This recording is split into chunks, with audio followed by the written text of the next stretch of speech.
Nga Charlie Smith, Chongpanji, Georgia Strait. I'm the editor of the Georgia Strait, and I'm happy to be back for another week on WOW TV.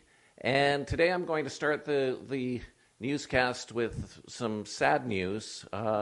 Shane Simpson, who's the MLA for Vancouver Hastings, NDP MLA, first elected in 2005, was rushed to the hospital. He went to the hospital actually this week with abdominal pains, and the next morning he was in surgery because he had a tumor on his colon. So this is a very serious situation, and everyone in the legislature is cheering for Shane's recovery.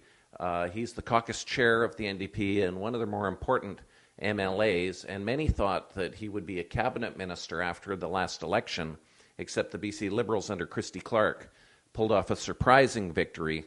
So Shane is in hospital, and we all wish him a speedy recovery.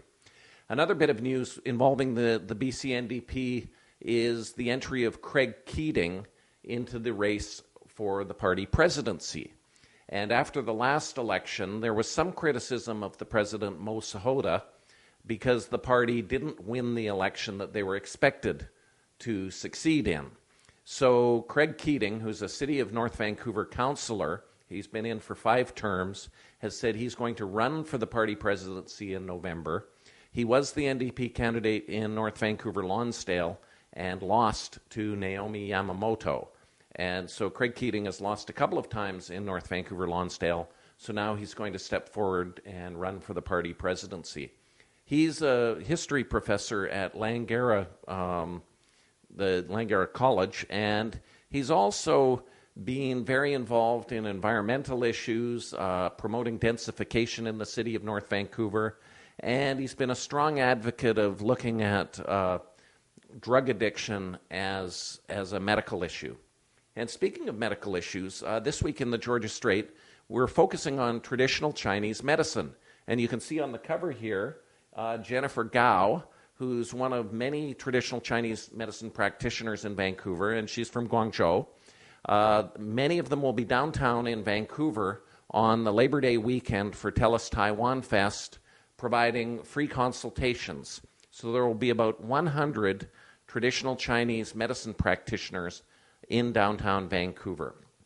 And this is something that is of interest because it promotes greater cultural harmony in the city between people of different backgrounds and learn more about people.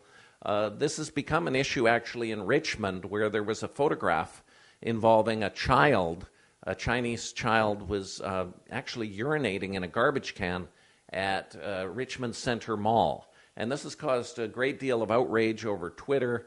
And it's something that happens when we have immigration and people of different backgrounds. We've seen it in Hong Kong, where sometimes people from the mainland will go into Hong Kong, and there will be different kind of cultural practices. And often this involves people from more rural areas. People from Shanghai and Beijing are obviously very sophisticated.